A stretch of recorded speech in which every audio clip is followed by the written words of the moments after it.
always ask for students' aid, and look, right up there, I was extending screen. Friends, thank you for your patience as I needed a moment to just get things working up here. You know how you have the best intentions to arrive 15 minutes early, and then you meet someone in the hall you haven't seen all summer, and now you're 10 minutes late? That just happened to me, so again, thank you. So I'd just like to welcome you to organic chemistry, and whatever kind of rumors out there you might have heard. It's a darn fun class, isn't it? Or you soon will believe me. I'm really glad you're here. I do ask that you sit next to someone each and every time, just so we have a conversation buddy. 90 whole minutes is our new class period. Have you had a class yet and had to sit through 90 minutes? How's that feeling for you? Most teachers are taking a break halfway through. Oh, that's a good idea. I'll take 1/4, half, 3/4, right? As nervous as you are of sitting 90 minutes in organic chemistry, I think I'm feeling the same thing of staying energetic and lively for 90 minutes, but we'll do our best together. I know that we will have opportunities to engage in conversation and work problems on paper and get up and move around, but it is a different scenario in terms of class time.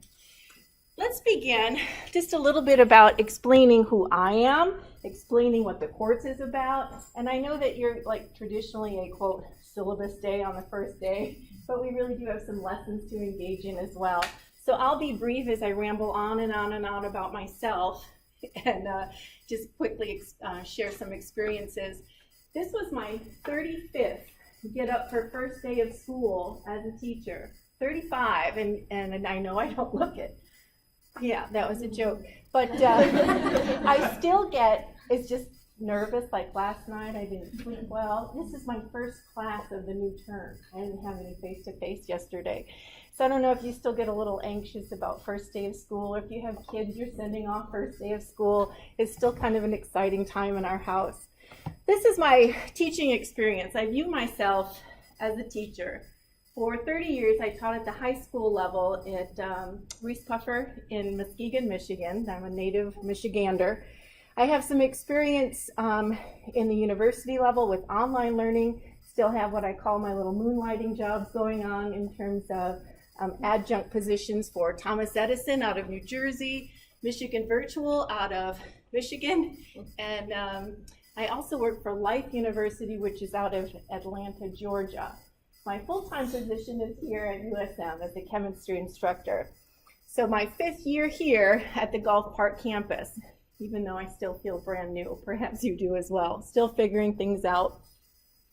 But I do want to emphasize that I don't view myself as a research chemist, never have. I've been in front of students teaching for the last 35 years.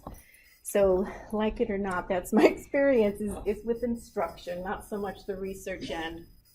A little bit about my education. You can see that I spent a great deal of time in the state of Michigan pursuing my degrees.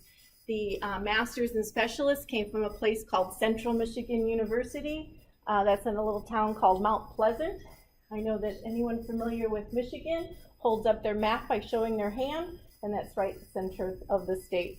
Where I'm from is a place called Muskegon, Michigan, which if you know Michigan, you hold up your map, and it's over here on the shores of Lake Michigan. This is like I mentioned, my 5th year here, so we're still learning the Southern way of life.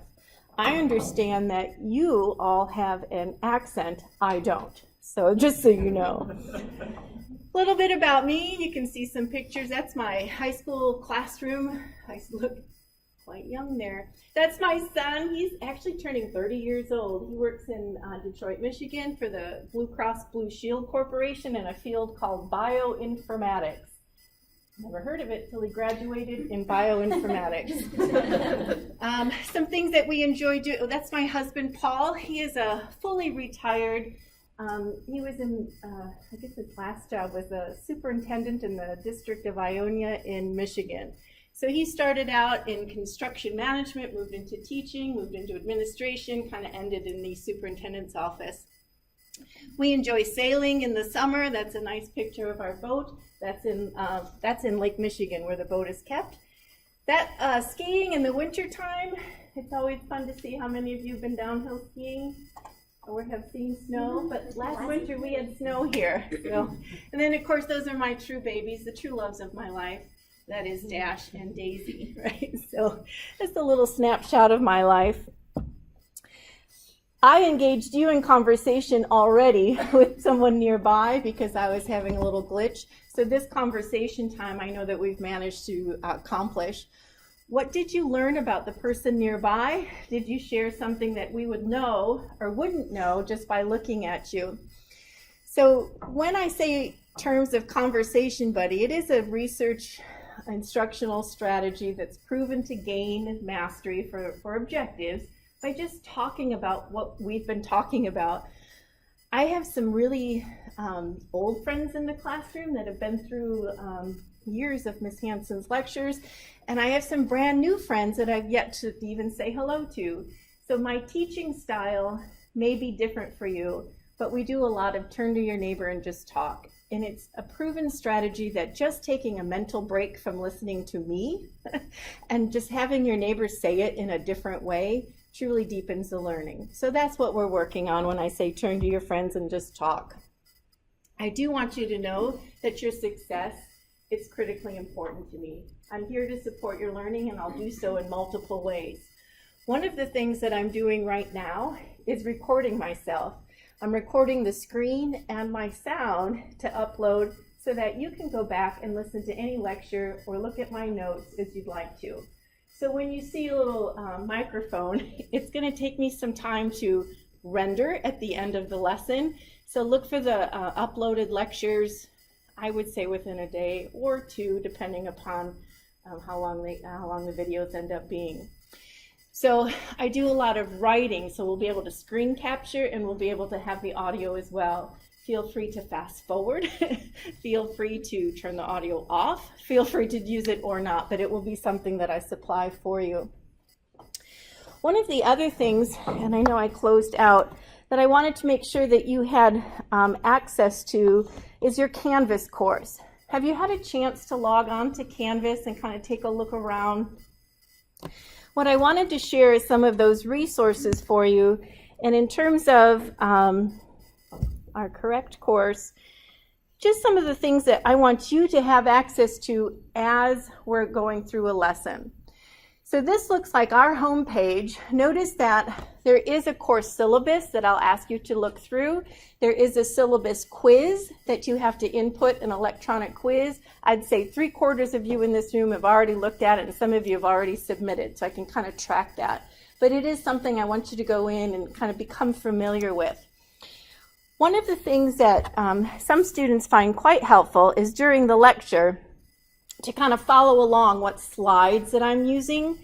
So, for instance, in our first chapter, which will begin shortly, I can click the Google slide deck link, and what will come up for me is access to the slides in a Google slide deck. So you can actually just click through and follow with me and have at your hands the slides that are up here on the screen. So by bringing an electronic device, you may choose to have access and just be able to have those closer. So feel free to bring a device, if it's your phone, if it's your laptop, whatever it might be. Sometimes you want to pull up a periodic table, sometimes you want to pull up some chart. Just having a device makes it handy. So know that you have access to the slides. The reason I transferred from PowerPoint to the Google slide deck, or I should say I am working to transfer because I'm doing it like chapter by chapter as we go through. It allows me to make edits and it just remains active on the site. So the PowerPoint was a static document where Google Slides remain active. So that's something you can choose to follow along if you have your Canvas slides there. So you'll find things in Canvas about the syllabus, my contact information, your course calendar is posted there with all of your assignments and quizzes and tests so far posted of when they'll be, and then of course your student success tips. So things to just look for in general, and then chapter by chapter, very specific things to help guide your learning. One of the additional things I'm creating this term, I've not yet done before, is a guided reading outline. So that when I say read your book, read your chapter, it can be kind of a daunting task because if you've not yet noticed, it's kind of a big book, isn't it? You're going to build some muscle carrying that around. So what I've done is try to create each section, and you'll see this in your Canvas. Please take some time later when you get to it. Pull up the reading guide, and you'll see maybe 3 to 5 essential questions that you should be able to answer from each of the sections in your assigned chapter. So it helps narrow what I want you to focus on. So instead of saying know everything in chapter 1, you have a document that said, if you can do these, you'll be successful. Alrighty. So just trying to help narrow the focus. Some ways that you'll be graded. I know that's probably one of the first things that we concern ourselves, well, what do I have to do? Well, come every day. Come every time we have class and participate. That's 5% of your overall. I will collect an attendance sheet on the way out of class each and every time that we meet. Your homework assignments, 30% overall. We have in-class quizzes. I call those our celebrations of learning, are half of your overall grade, and then your cumulative final exam. Let's talk about each one of those categories quickly. Your daily attendance is taken by giving a short assignment, a little quiz, something that you turn in on your way out the door and scored for accuracy. I also looked at you engaging in conversation with someone nearby. When we're prompted to, right? Not all the time, but when we're prompted to, talk to your neighbors and engage and deepen your learning. We have in-class assignments. Starting with next chapter, you have an in-class assignment for a group presentation. And if you ask questions and just generally look like you're engaged, you're earning 5% of your overall. Homework assignments, really there's 2 in Canvas ways to earn points for assignments. That's your sapling code, and that's your chapter multiple choice quizzes. I used to require handwritten outlines. I used to require video notes, depending upon what level of student you were. 106, year 1 freshman course, we did a lot of stuff to turn in. You kind of let go of the reins a little bit. 107, they became supplemental. 255, I'm offering you a variety of ways to study, but less things that you have to submit. Does that make sense? You're getting it. You're getting the hang of becoming a student. So 2 things, your sapling assignments and your multiple choice quizzes. And I'm adding a note that you must achieve a 75% mastery on both of those in order to earn the right for your test correctives. I'm doing that really for the first time, and it's kind of like a mousetrap, right? You build something, you figure out a way around it, so you rechange and you figure out a way around it. I would have students who would just open the multiple choice test, guess all the way down, submit, and they would get, maybe on a good try, 10-15%. But they wanted that to count as taking the test. You know what I mean? So to get around that, I'm saying 75%, which is a very achievable grade for both sapling and multiple choice. The multiple choice, I'm encouraging you to have 2 attempts. So you can take it once, get your feedback, and take it again. But the tests will close on the due date. They do not remain open. So be sure that you're taking your early test early, getting your questions answered, and your second opportunity by the due date. Ready? You will also find supplemental video lessons, notes that I post. You'll have the recorded videos of the lecture and so forth. All will be posted as recommended, but not required. And finally, we have our in-class assessments. With our extended class period of 90 minutes, I decided to make short quizzes along the way instead of big fat doozy tests midpoint and at the end. I think we'll have more success if we have smaller chunks to focus on.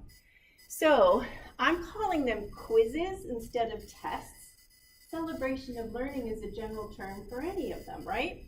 So we're going to take 5 in-class quizzes focusing on 2 chapters at a time. Those dates are already posted. They will be 25 multiple choice questions in length, and you will have 50 minutes of the 90-minute period. So we'll call time. Then we come back for like the second half and start the next lesson. Alrighty. Mm-hmm. Do you need to bring scantrons for each of those, or will you provide? Yeah, so that's a great question. Thank you. His question was, do we need scantrons? And normally I would say yes, but I still have this massive box of Scantrons that I'm trying to use up. So if it's all right with you, I'd like to supply those Scantrons for you, simply because the main campus literally shipped me about 1 million of them, and I'm trying to hand them out slowly. So let me give those out until I run out, and then I'll let you know. But I can say this term we are still all set. Ready? But you will need a pencil and any of your test-taking tool pages that will be on your own. The final exam, of course, is a standardized exam. By standardized, I mean with the main campus or any section of 255, we take the same test. It's cumulative, and there's no test corrective opportunity. It's your last day, and you're running out the door because it's Christmas. Ready? I'm already counting that. So the last comment I'll make about grading, I still, and if it's new to you, it's a wonderful treat, I allow test correctives. It's pretty much the savior of many people's life. So when you get your test back, let's call it a quiz, you'll have an opportunity to do corrections on that and earn up to half credit back by justifying the correct answer. I think it's a win-win. I see a ton of good work and learning going on during the process of a correction. You know, the amount of work you put in to kind of relearn the correct material, it's worth it. And you're getting, you get a little bonus point for it, getting it back. So that is still part of my grading policy. My grading policy for the, let's say the straight scale, I'm going to use an 11-point scale when I grade you. That's already in the syllabus. Some of you might have read that. So when you start seeing grades being placed into the gradebook in Canvas, this has been programmed in. So if you see 89 or above, it will read A. If you see 77 or above, it will read B, and so forth. So an 11-point scale. This class is, okay, dare I say, challenging, and I think you should be rewarded for all the hard work going in. Remember that sapling and your multiple choice tests close with a firm deadline. They're all posted in your course calendar. It might be worth making yourself a little calendar ahead of time and making sure you have that all figured out for just your own time management. I also wanted to remind you that we have this wonderful opportunity in the Academic Success Center over in our library to engage in some tutoring. The tutor for organic chemistry is Samantha Mitchell. Does anyone know Sam? Nice young lady. Samantha Mitchell. She has hours posted for organic chemistry tutoring. You can book that through the I want to say ACS, but that's American Chemical Society. The ASC is the Academic Success Center. You can book your time with her. You can even make it a recurring time. You can even bring a group of people and have a group session and have all of you meet at the same time, whatever your needs are. But I'll offer extra credit for meeting per chapter. That will go into the assignment category for extra credit. So up to 30 bonus points for working with Samantha in the ASC. She will do so either face-to-face or if you prefer online if you're at home already. But again, click that link in your Canvas site for more information, and you'll actually find the link to that scheduler right in your Canvas course as well. Ready? I think I hit on all of this. Inside your Canvas, I'm just asking you to look around, find your Google slide deck, your link for sapling. Friends, it's critically important, and I've never said this before, but this term, it's critically important that you enter your Canvas site and click the sapling link from there and have it open your sapling. Don't go to sapling directly, but I'd like you to link through Canvas, and here's why. At the end, I can go submit grades in the sapling, and it will automatically bring over your grade into Canvas. If you don't link from Canvas, you won't get a grade. Does that make sense? So go to Canvas, click the sapling link, and then go from there so that we can articulate between the two sites. Alrighty. So I'm done rambling for a minute or two. I've been talking a great deal about the quote syllabus time. Not too bad, about 25 minutes. Let's do some process time with a conversation buddy we've just talked to a moment ago, your brand new best friend in chemistry land. What might be some questions people are having in the room regarding the course? Or what are at least 3 things you've learned so far from being alive in chemistry? Let's talk so I can eavesdrop. Please talk.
Or at least the test reference.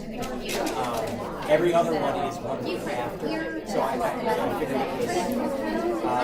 And I also noticed that chapters 1 through 9, the saplings always do on Saturday, and the multiple choice is always due on Sunday, which I love. Easy, perfect. I can count on that. 10, yeah.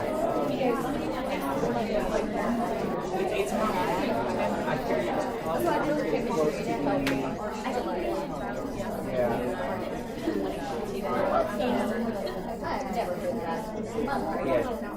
Both the sapling and the multiple choice will be on the Tuesday. I figured that was probably because it's going to be coming up on Thanksgiving.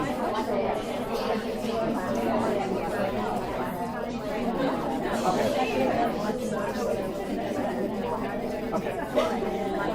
But unlike Chem 1, I really do like the fact that sapling and multiple choice for each chapter 2 on the same day. Because like in Chem 1, it'd be like, yeah. So it's easy to predict when everything's going to be. Friends, would you thank your neighbor for sharing, making you a little bit smarter? Thanks, friend. Did you hear a question in the room that's worth bringing up for everyone? Perhaps some burning issue that was not yet addressed? Yes. Are we only about 4 sheets and quizzes again? So my answer is sometimes. The better answer is truly in organic there isn't quote many formulas, although I can't say never. There are some, but we generally write those out. You'll have some kind of test-taking tool page. If I call them a test-taking tool page, see how it's kind of a more broad term. For instance, this Vesper chart will be a test-taking tool page for chapter 1 and 2. And actually it's a link that I say, please print this. I give you a link for a clean periodic table, a clean Vesper chart. You'll need an IR spectrum chart. All of those things I've kind of put on the links for you.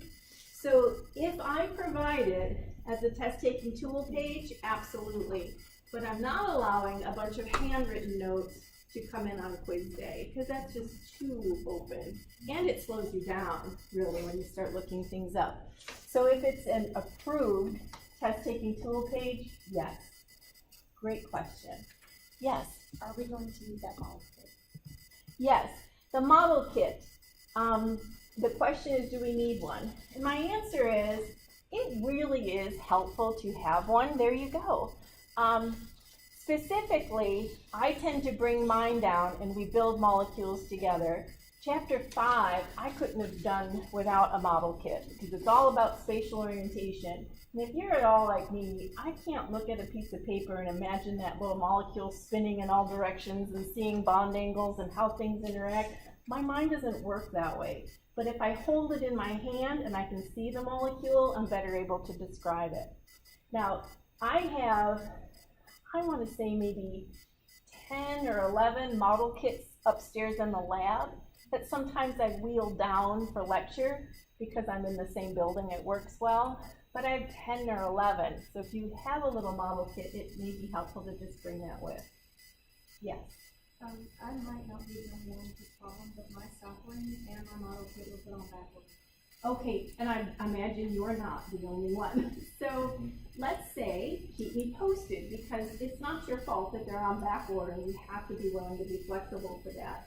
So if we see chapter 1 deadline coming and going and you don't have access yet, please, just an email and I can give you an extension. It's unfortunate because it puts you behind, and I hate that feeling myself, being behind, and I got 2 chapters to do and so forth, but it's the best we can do. Hopefully it'll come quickly. Yeah. For those that aren't having to use their school funds to pay for sapling, you can buy it directly through the website. Yeah, And it's probably cheaper. It's $44.94 including the fees. But I don't, if you rely on aid, you have to wait. Yeah. I think the reason it's backordered, the reason that they don't have the one that I need, some taking Organic in spring. Oh, you want the year? And I got the year one. That could be, yep, agreed. So again, it's nothing I can wave a magic wand for. We'll have to be patient with that, but I do appreciate you letting me know. And if it comes close to where you can't get online yet, if you don't have a code, I don't know when the first assignment is due off the top of my head, September. Okay, so the 8th, you may need to ask for an extension. And the kit, like I said, if you don't have your kit, you're gonna be fine, because I can bring some down when we need them. But I know even on test day, I see students building molecules on test day just to help them answer a question. I'm that person, maybe you are too. I need the visual crutch. All those types of things are. Okay, great, thanks. Will you let us know in advance if we need to bring these into class so we don't have to lug them? Lug them back and forth, that's a great, yes. So, yes. And oftentimes, if you have them with you, I don't know what week in lab that you're asked to bring them, but a couple times I know in lab you need to bring them.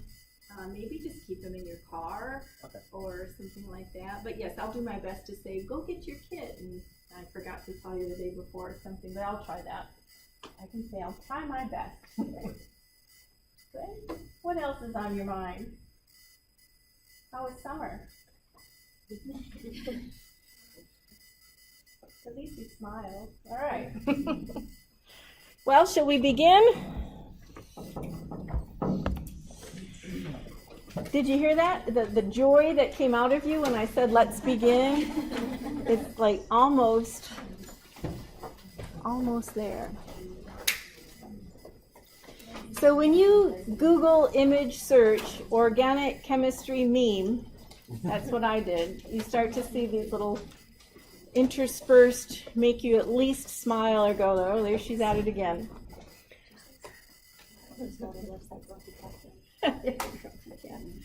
So I'm going to say confident that the material in chapter 1 called The Basics is an absolute review of content covered in general chemistry semester 1. How many remember being alive in general chemistry semester 1? Was it just last term? Was it a year ago? Was it 10 years ago? It depends upon your experience. And then when you were here, what do you remember, right? That's our goal. The 2 helpful tool pages, I think, for success will be a periodic table. And I know there's one on the wall. For those who are visually gifted, you can see the periodic table over there. And the VSEPR chart, the valence shell electron pair repulsion theory. Thank you. And that's this chart. And again, if you don't have yours from a previous life, there's a new one you can just print right off of our Canvas page as well. So when I say bonding and molecular structure, what are some ideas that pop to your mind? What might be involved in this particular chapter? Turn to your neighbor and just share out loud what you guess might be reviewed in chapter 1 based on the title. Please talk. So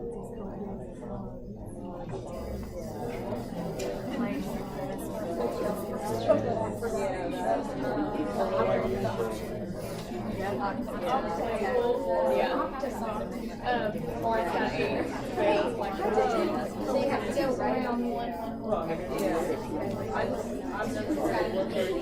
So we need to grab how did you get to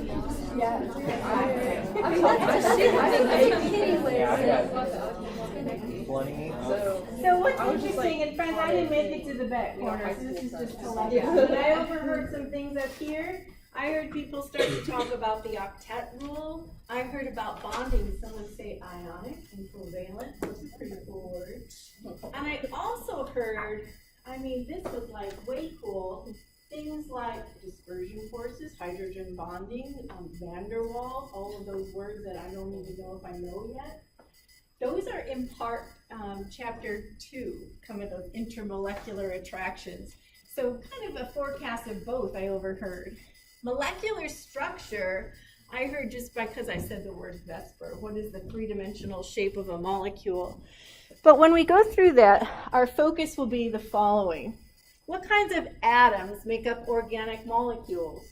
I mean, what is the essential element to be considered organic? Excellent. Check. That one's done. What are the principles that determine how the atoms in inorganic molecules bound together? That's your ionic and covalent bonding. And the octet rule and valence electrons, all of that comes out to play as well. Metal to nonmetal, nonmetal and nonmetal, just kind of predicting the type of bonding that will occur. And then the third, how best to depict organic molecules. That was your favorite part of Gen Chem 1 when we had to draw Lewis dot structures. Use the Vesper chart and tell me the shape of the molecule. Tell me if it's polar or nonpolar. Tell me how many sigma and pi bonds there are. Tell me the hybridization at a specific atom. Is it sp3, sp2? Do any of those words sound familiar? They might in the background, right? They might have been filed somewhere, but that will be the focus of chapter 1. All right, so kind of I would say a nice foundation to bring back some information that the book will assume we know. And we know what that means, never assume. When I create my slides, I kind of go section by section through your chapter. So it's kind of pulling out the content. And again, if you have your device and like to have the slides in front of you, the Google slide deck for this is presented. We have 2 main questions to answer in the first section of our chapter 1. Tell me, what is organic chemistry, and why is it that carbon is so important that it gets an entire division of chemistry devoted to itself? So we can see the unique properties of organic compounds and why carbon is such a great bond maker. It's just a stable central atom to attach other elements to. So as we focus on the first question, perhaps we begin with this. Why are you here? Why do we study organic chemistry? What does it do for us in a bigger picture of our everyday lives? And as you read through your first introduction, and it's like the first chapter, the first introduction paragraph, it is just a sales pitch. It is telling you why organic chemistry is so darn important. I don't know how you survived prior to having this class. Everything from the clothes we wear, that television I have in my living room, there's chemistry involved in there, biochemical processes, the pharmaceutical industry, all of these things fall under a big umbrella called organic chemistry. It can do almost anything. It is truly the largest field of research, biochemistry under that umbrella, going on in our nation right now. Between bio and orgo, that's the #1 research dollars in terms of focus. So let's take a moment and kind of think, compare, share. What is it about your chosen pathway, and I'm going to eavesdrop, that brought you to this class? Why is it, and I'm going to go out on a limb here and say, probably required right? I'm just thinking you wouldn't be here from just love. But why is it required in your particular pathway?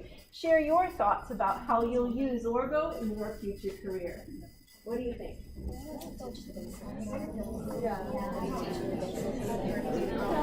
Going to biology. I guess I'm better. No, you might want to get last.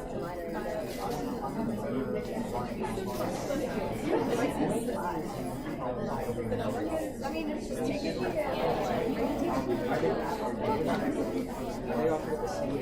Yeah, I wind up not. I doubt it. Oh yeah. I mean, it would be very difficult. It's not true, but it's trying to run away.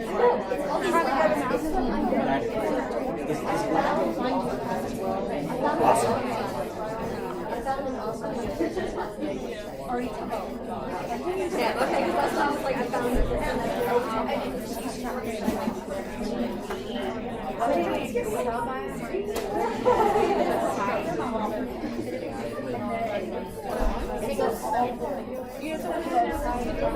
Yeah, that's what I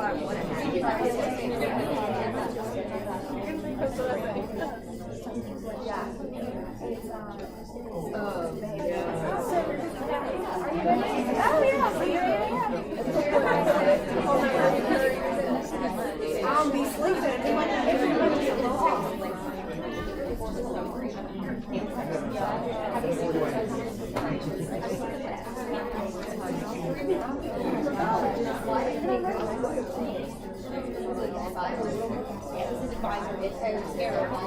That's what I was just telling them about. So I'm overhearing just some good conversation. I had an opportunity to answer a few questions as well. It's interesting to hear how this course kind of aligns in a program that's leading you to actually what you want to be when you grow up, right? I heard I want to be have a chemistry minor, and so this is part of that pathway. I'm going to be a biology major. This is part of that pathway. Perhaps you're like early science, or all those things that I know nothing about, right? And that's why you're leading in that pathway, and I'm here. I do wish sometimes OChem had a face that you could just punch, because it does make you feel better. But we all understand that it's a pathway that intertwines with other sciences. I mean, I cannot study biochemistry without an organic background. Biochemistry is the heart, of course, of how things work in your biology classes and so forth. So there's definitely an intertwining of the two. The very first question we labeled as an essential question had you define organic chemistry. To a neighbor nearby, please make them define for you the difference between an organic and an inorganic class. What are the two studies? Please talk. What is inorganic?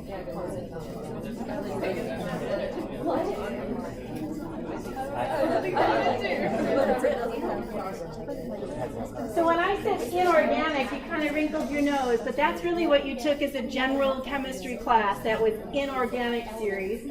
Second level traditionally is the organic series. One is not more difficult, less difficult. They're just different branches of a larger field known as chemistry. Another branch is biochemistry. It's different. Another branch is analytical chemistry, with people with pocket protectors and brains go into that field. So we have a different variety of this is just one branch of them. We know that carbon is the basis of organic chemistry.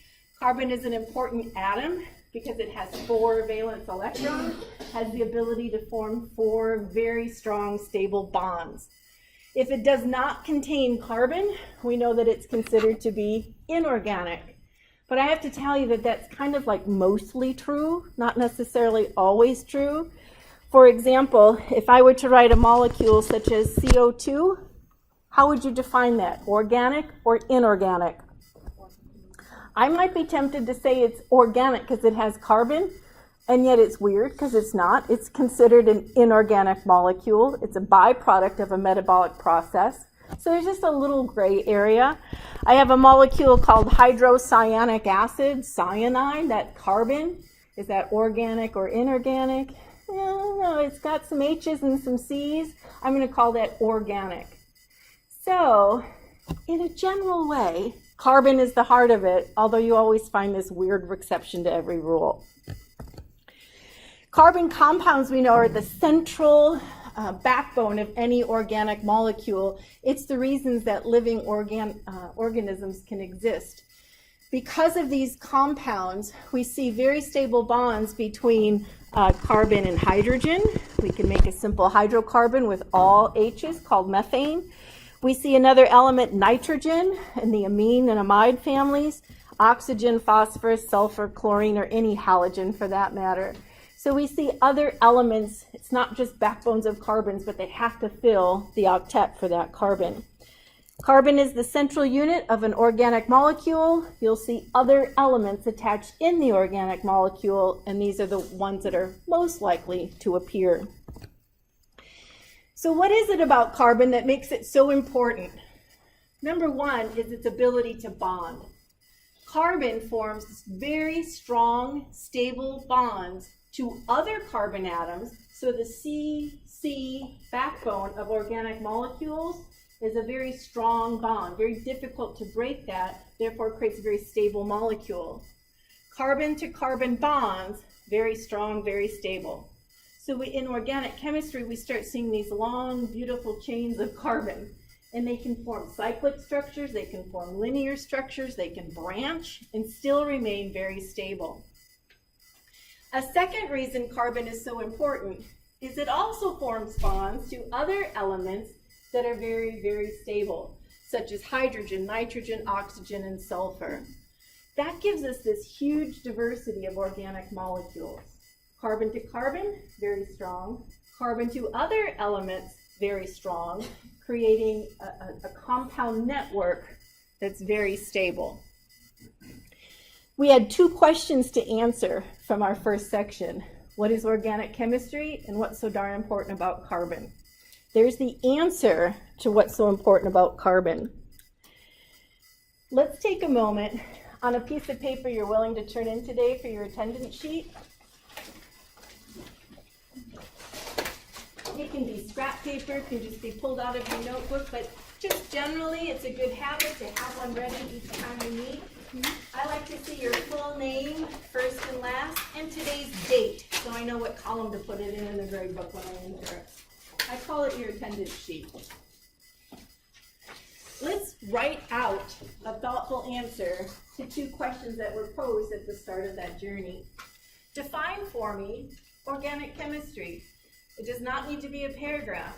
It is not a dissertation. A quick definition of organic chemistry. And tell me what's so important about carbon that it's chosen by nature for living organisms.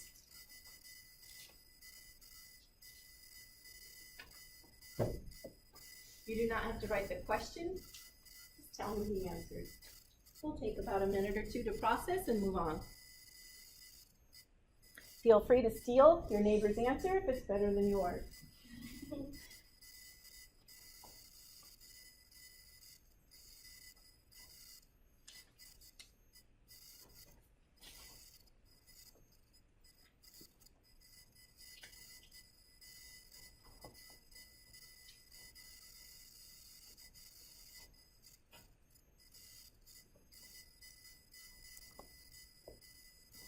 As a reminder, you don't feel that you have to write everything down as I'm presenting. These slides are on your Canvas to go back and grab.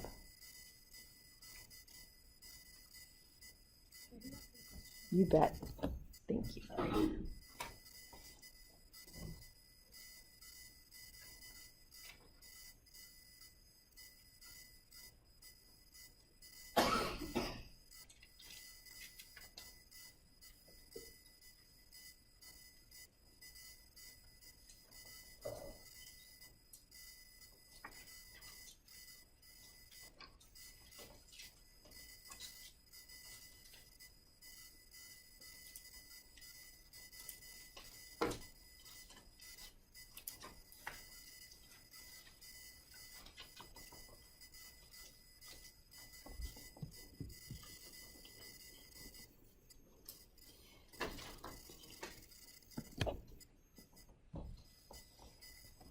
We'll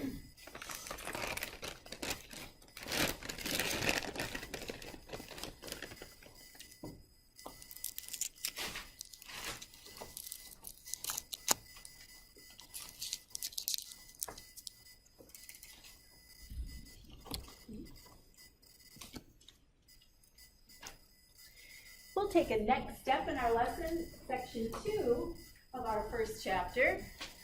Reviews for us some essentials about atomic structure. I would say the vast majority of us, I might even go out and say all of us, woke up this morning with some kind of idea in our mind what an atom looks like.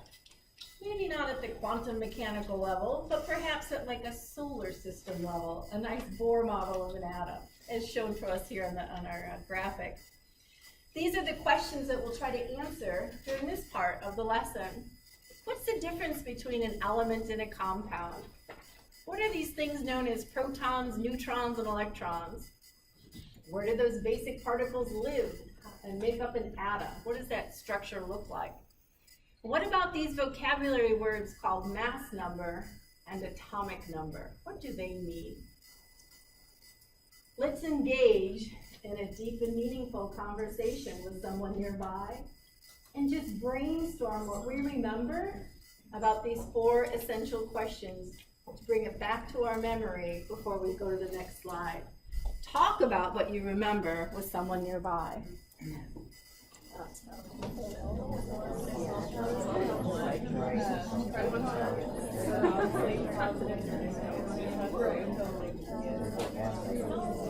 Atomic number, protons, electrons, same protons, unless it's ionic.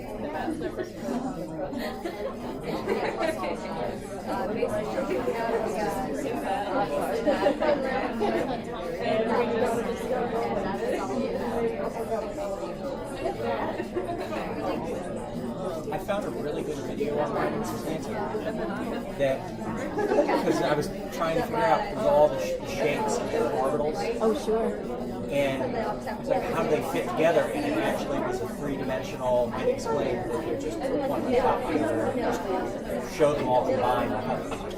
It helped me to. Oh, I'd love to see that. So I'll have to see if I can get the link for you. Yeah, thank you. It's on YouTube. So. Yeah. But maybe something to throw in is an extra Absolutely. thing. in your- Anything in the Canvas site to say, this may help. People love it. Yeah. So what's interesting is just kind of an observation from my end. When I first put you in the process loop, you kind of stared at each other a moment, and then you got going a little bit, and then you prompted something from your memory, and you prompted something from there, and it kind of grew, and it got louder in the room, which is a good sign that we're remembering more and more as the conversation became louder.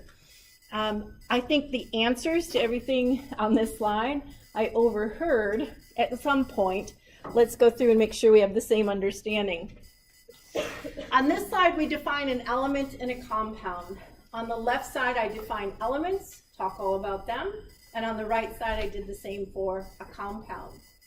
We know that elements are made up of atoms. Atoms are a basic building block of an element. You cannot break an element down any further, right? Elements have symbols.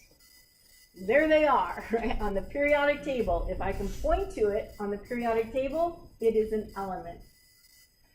Atoms are built of protons and neutrons inside of this central thing we call a nucleus, and we start to arrange the electrons outside.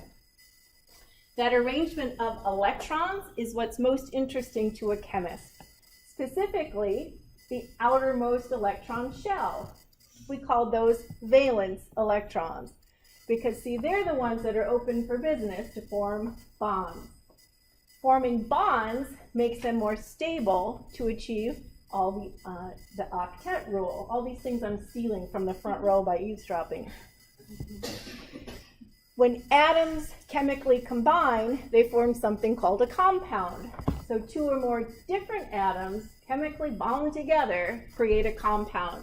You cannot physically separate a compound because it's chemically bonded. We know that compounds come in 2 different flavors: ionic compounds, metal to nonmetal with their electron transfer and an ionic bond, It has its own set of nomenclature rules. Crisscross applesauce, remember that? Crisscross your charges. We learned there was a second category called a molecular compound, a nonmetal and a nonmetal overlapping their orbitals and sharing electrons to achieve an octet. The covalent bond is what forms. Let's see, nonmetal, I think I got it all. Out of this entire slide, where will the vast majority of our focus be in the course? Right here at the molecular compound level. Carbon bound to other carbons, carbon bound to other atoms to create large organic molecules. Very rarely do we focus on salts or ionic compounds. Organic chemistry focuses on molecular structures. But we're reviewing and trying to bring it all back into perspective. The other topic I heard you discuss, as we kind of previewed, was known as an atomic number and a mass number. The identity of an element comes from its atomic number. So if I said, hey, who's element number 3? There's only one answer that you can give me. Element number 3 has 3 protons, and that would be lithium. I picked it because it's the visual, right? So we can't see the periodic table perhaps, but we have the visual. The atomic number is always a whole number that increases by 1 as we move from left to right on the periodic table. Hydrogen 1, helium 2, lithium 3, beryllium 4, and onward. The number of protons gives the atom its identity. And because atoms are neutral, what else do we now know about the number of subatomic particles? We also know the number of electrons in that particular atom. By definition, atomic number is protons. From that number, we can deduce the electrons. And what about the term mass number? Even though that says atomic mass. Mass number is what I wrote. That's the sum of all the particles in the nucleus, the sum of protons and neutrons together. So, standard isotopic notation would show any element X with the mass number up high and the atomic number down low, written to the left of the symbol. Standard isotopic notation. The identity comes from the atomic number. The sum of the particles comes from the two protons, or the protons and neutrons added together. Why then, when I look at the periodic table, are there decimal points instead of always whole numbers for the mass of an atom? Right, and so you're getting, right, perfect answer. I overheard that again. We're saying isotopes exist, lady. There's different weights for specific atoms based on their number of neutrons. So when we talk about isotopes, we're varying the number of neutrons.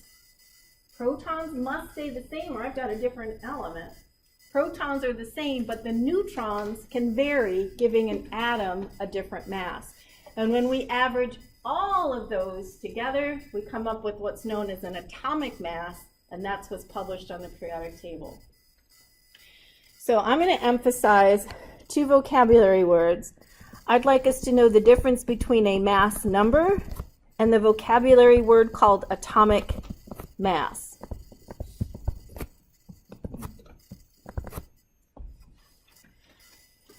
The first, mass number, is always a whole number. It's very specific for an atom. It's the sum of the protons added to the neutrons. There's no such thing as half a proton or a fraction of a neutron, so when I add these particles, it's always a whole number.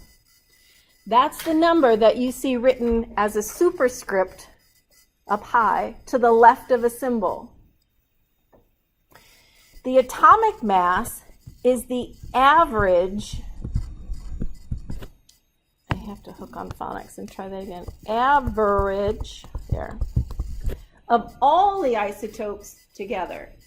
When I average, let's take 100 atoms of the element carbon. What would it weigh? Because I have a variety of isotopes in there. If I took 100 atoms of the element hydrogen, what would it weigh? I take that average and put that on the periodic table.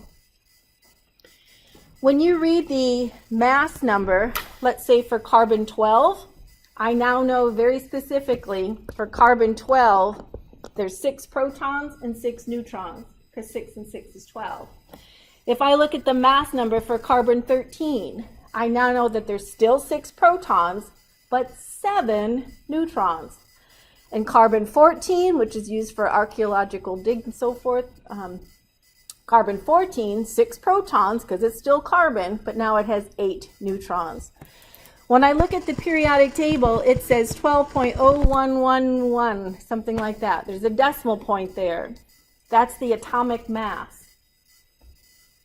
12.011 is pretty darn close to carbon 12, isn't it? What is the most abundant isotope of carbon? Carbon 12. And yet there must be a few of the others to give me that decimal point. Hydrogen has 3 naturally occurring isotopes, protium, deuterium, and tritium. 0 neutrons, 1 neutron, 2 neutrons, but the number of particles kind of matches the word. Isotopes are atoms of the same element that differ by the number of neutrons. Let's do an additional problem on your attendance sheet today. I'm asking you about 2 different isotopes for the element nitrogen. Nitrogen comes in 2 different flavors, nitrogen 14 and nitrogen 15. Tell me how many particles of each proton, neutron, electron would nitrogen 14 have, and do the same for nitrogen 15. What's the same and what's different?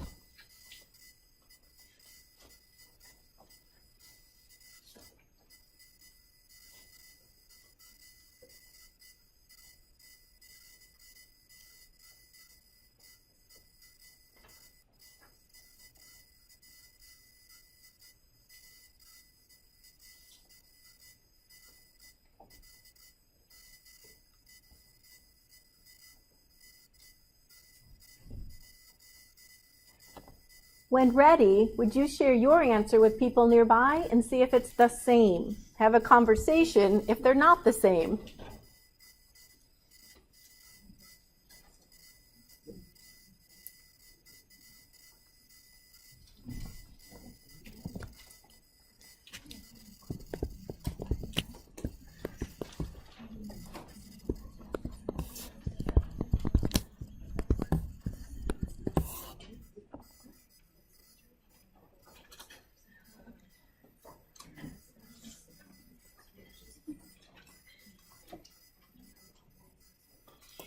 We know by definition, the atomic number tells me nitrogen has 7 protons.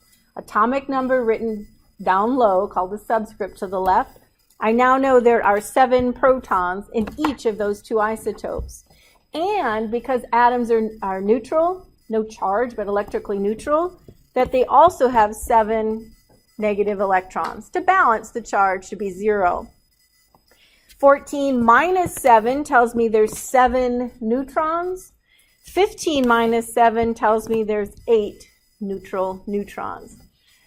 Isotopes, atoms of the same element, everything's the same except the number of neutrons. Physical properties, identical, boiling points, freezing points, anything like that, always the same. You just have a little different neutron number inside. What are valence electrons, and how do we use a little tool called the periodic table to figure out how many valence electrons an atom would have? Take a moment and with just someone nearby, your conversation buddy, see what we can remember about the location of an atom, where it lives on a periodic table, and the number of electrons in its outermost shell. Let's share with a neighbor what we remember.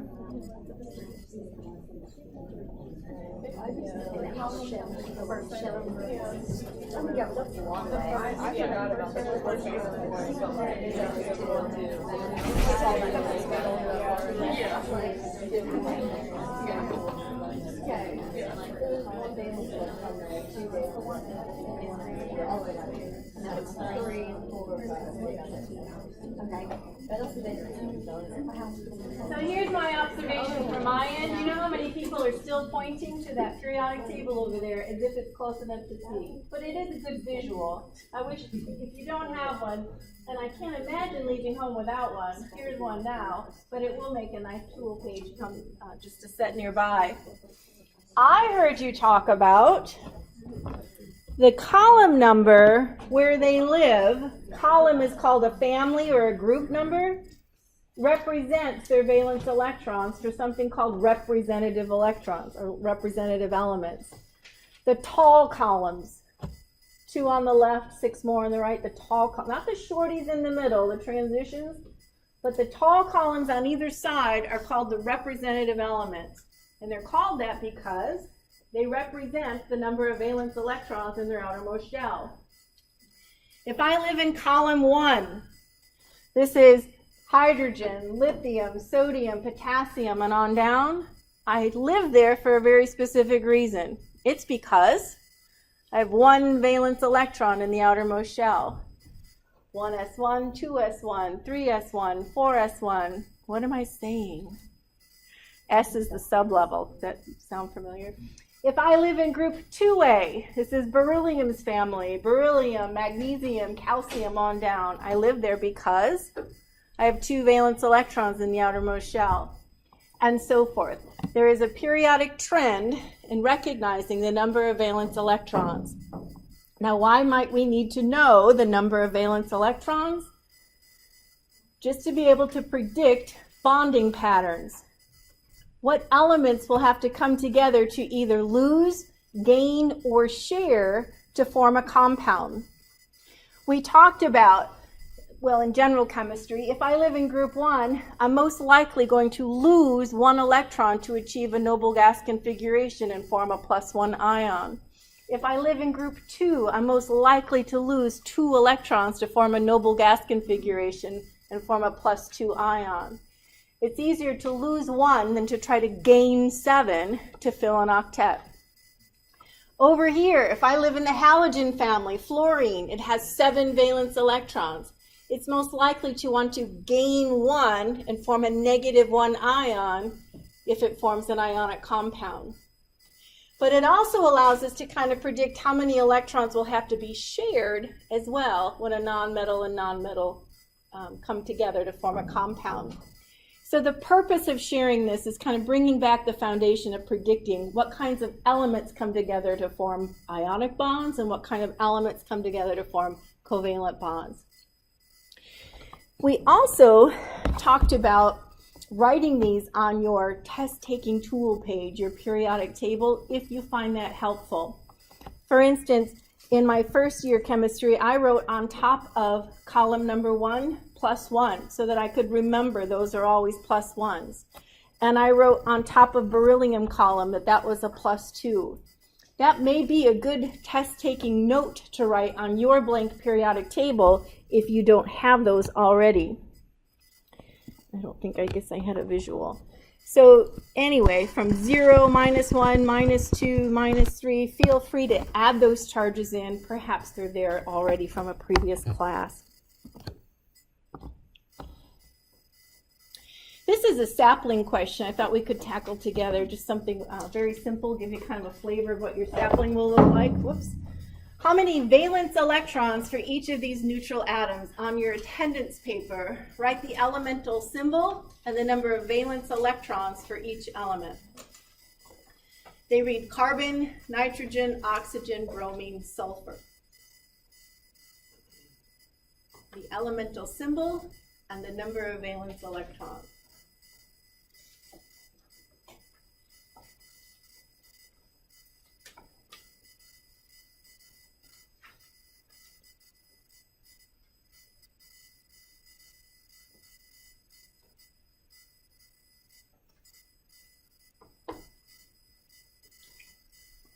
So here's fun to say, has it been a long summer?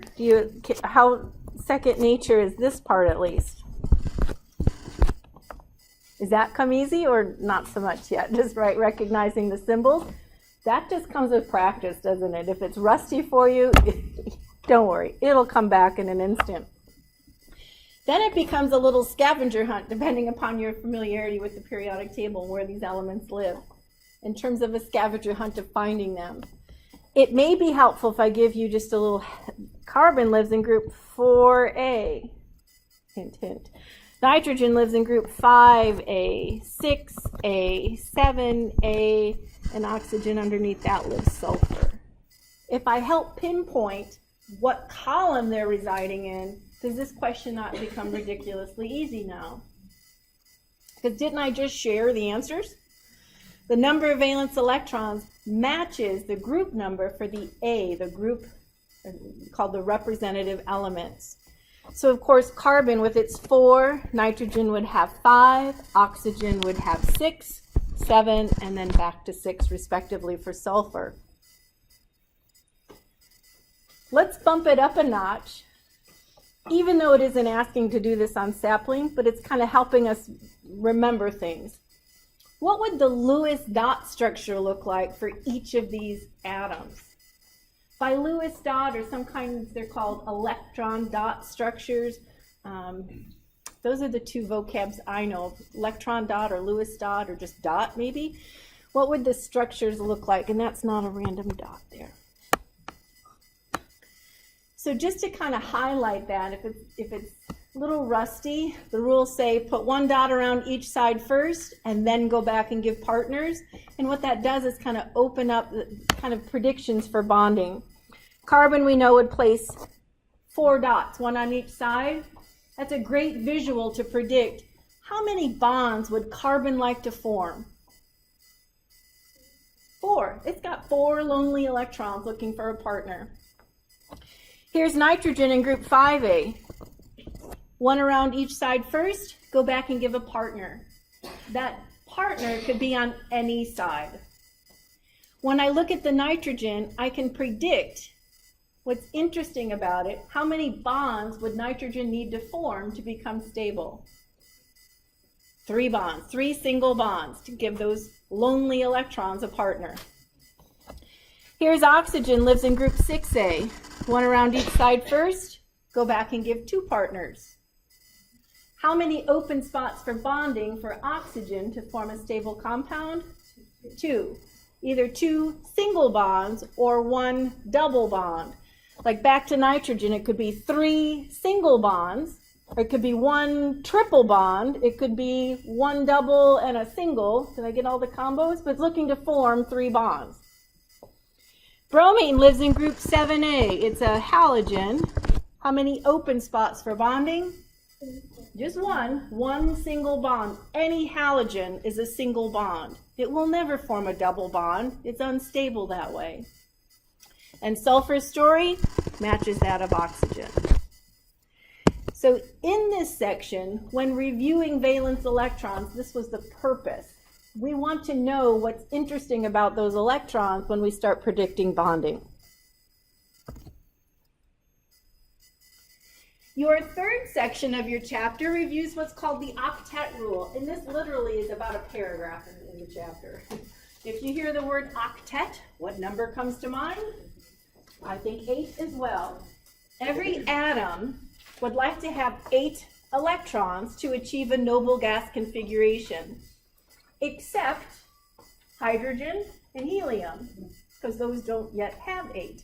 Hydrogen's noble gas is helium, so it will either lose or gain to create a helium configuration.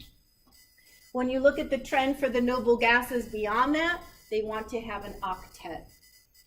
So the essential question is, do we lose, gain, or share electrons? Lose to become a positive ion, gain to become a negative ion, or overlap and share to create a molecular compound? That's the question here to achieve the octet. And I think the easiest way to just remember this is that general rule. When we have a metal, there we go, plus a nonmetal, you will generally form an ionic compound, one of each, losing and gaining. And when you see non-metal plus non-metal, you'll know that they'll generally overlap. That's a general statement that works 95% of the time. All right, so what about that? What about those weird ones?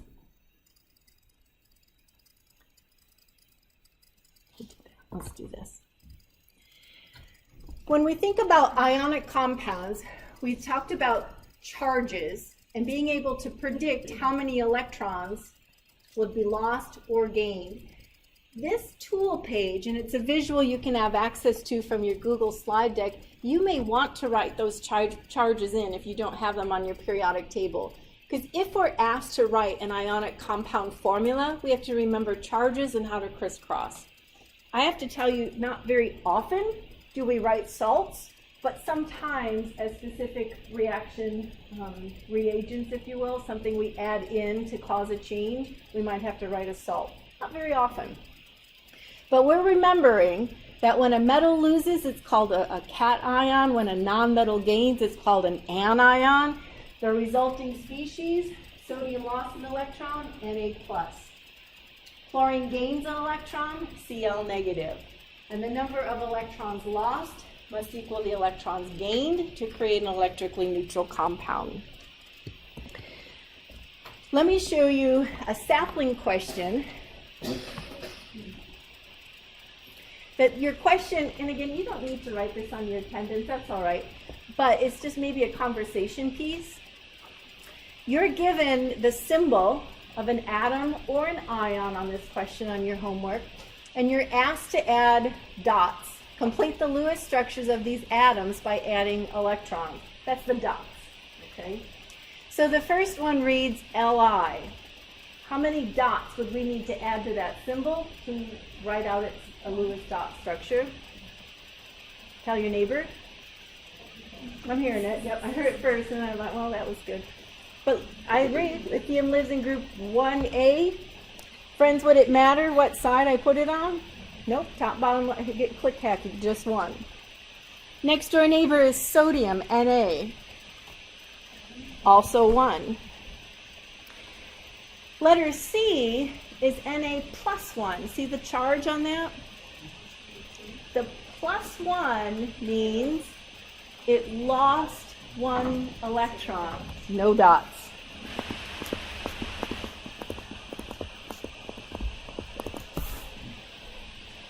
When I mean it lost its dot, this dot was given away to some non-metal that wanted that, and that dot is its electron. The general trend would say any positive ion has no dots. It's given them away to form its positive ion. Over here, we have F-1. Now, fluorine lives in group 7. Fluorine is a neutral atom. This is fluoride, the monatomic -1 ion.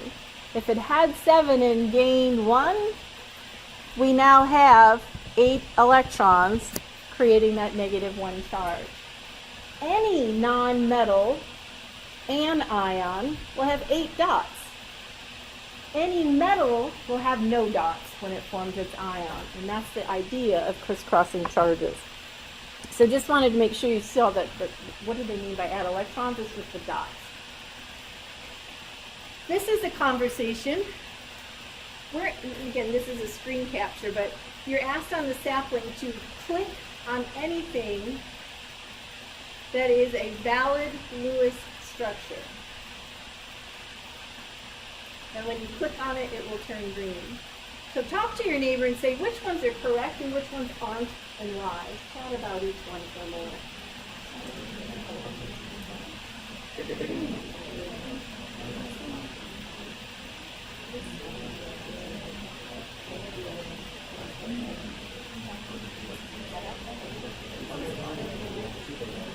I was just counting. How many do you see that are correct?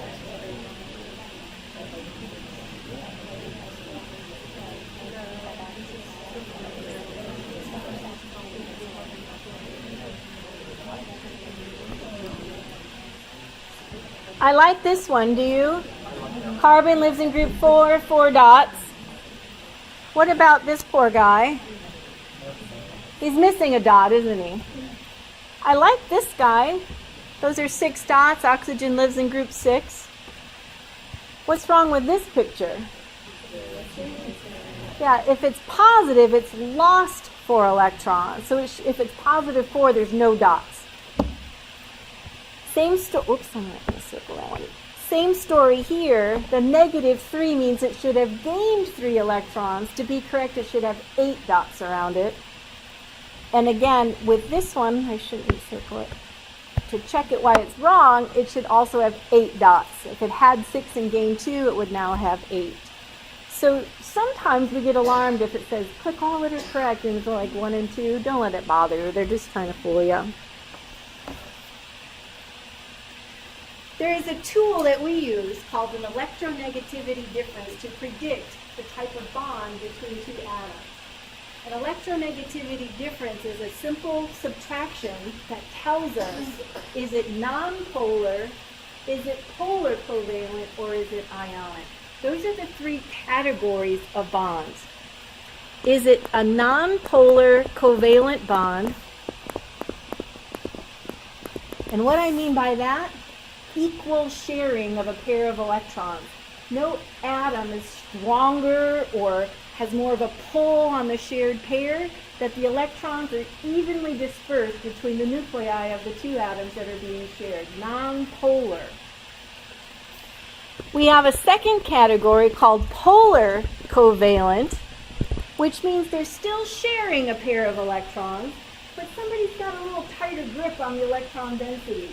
It's like my sister and I sharing a Barbie doll. It never worked out well. She was much stronger. She's older than I am. She's much stronger, kind of hogged the Barbie towards her. I tried to pull back, but couldn't. That's a polar covalent bond. We're very controlling of those electrons that we're sharing. The third category of bond is simply called an ionic bond. That you are so much stronger than me, and I'm still trying to hold on to share, but you're so stronger, you just go boom, and pull it right away from me, and I have no control anymore at all. Equal sharing, sharing but someone's in control, or such a strong pull it just rips it away and forms ions, positive or negative. Those are the 3 categories. And this is the tool that we used to determine what type of bond we would have. Let's form a bond between lithium and fluoride. Just randomly selected, lithium and fluoride. How can I use an electronegativity difference to predict what type of bond we have? We look at the number we find from the subtraction. When I subtract and the number is 0 or near 0, we have a nonpolar bond. CH is considered to be a nonpolar bond. Even though there's a small difference when I subtract the 2. Let's see if I can read these. Carbon has a value of, does that say 2.55? Hydrogen is 2.21,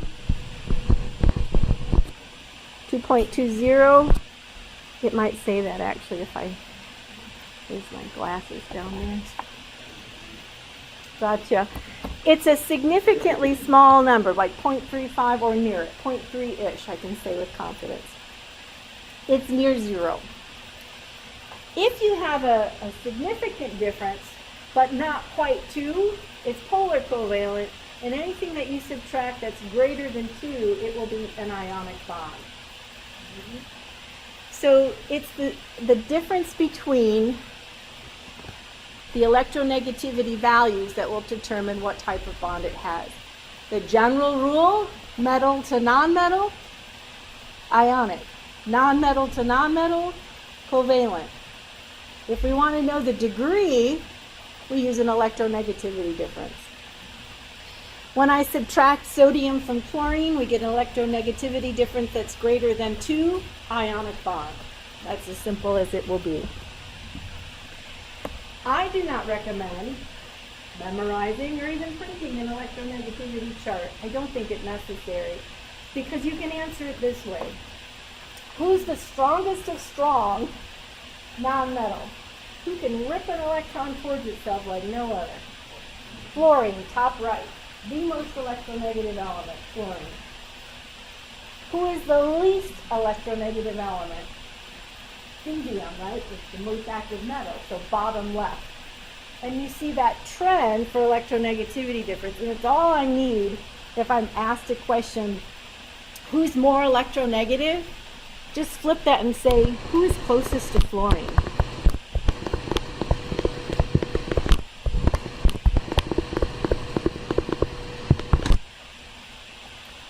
Using your periodic table, you're just simply asked who's closest to fluorine when you're asked which element is more electronegative. When I think about closest to fluorine, I also want to consider atomic size. So let's say, for example, let's say we have fluorine, which is one below, or oxygen, which is one to the left. Who's more electronegative? They're both just one box away. So how did I figure that out? Just understanding the trend.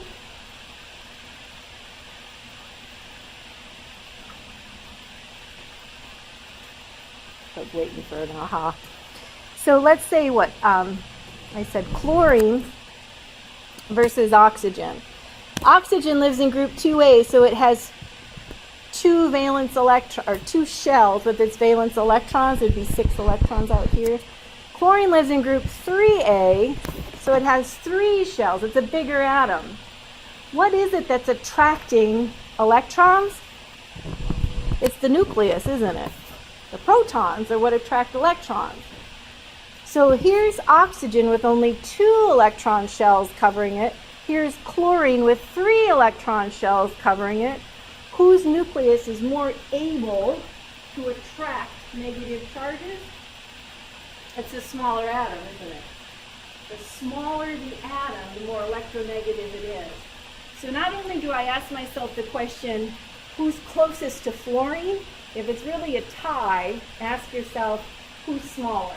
And you'll have the most electronegative element without memorizing a bunch of numbers and doing some subtractions. Right? So who's smallest, who's closest to fluorine will get you the answer to the most electronegative element. And as we wrap up, here are essential questions for the next time we meet. I need us to remember, just kind of thinking ahead, how do I draw a Lewis dot structure for molecules? Review those rules. Pick the least electronegative element, place it to the center, start connecting the other atoms back, subtracting electrons. You have to kind of remember how to build molecules. And once you do that, we whip out our vector chart and describe its electron geometry, its molecular geometry, its hybridization, its number of single and double bonds, and so forth. That's the major crux of what's coming on our next lesson together. Hey, thanks for playing today. We made it. Day 1. 1 day closer to Christmas, right? Thanks. We'll come back Tuesday. It's the date. So I'm going to shut this off. Do we only use the periodic table that you provided on like the quizzes? No. Let me answer that.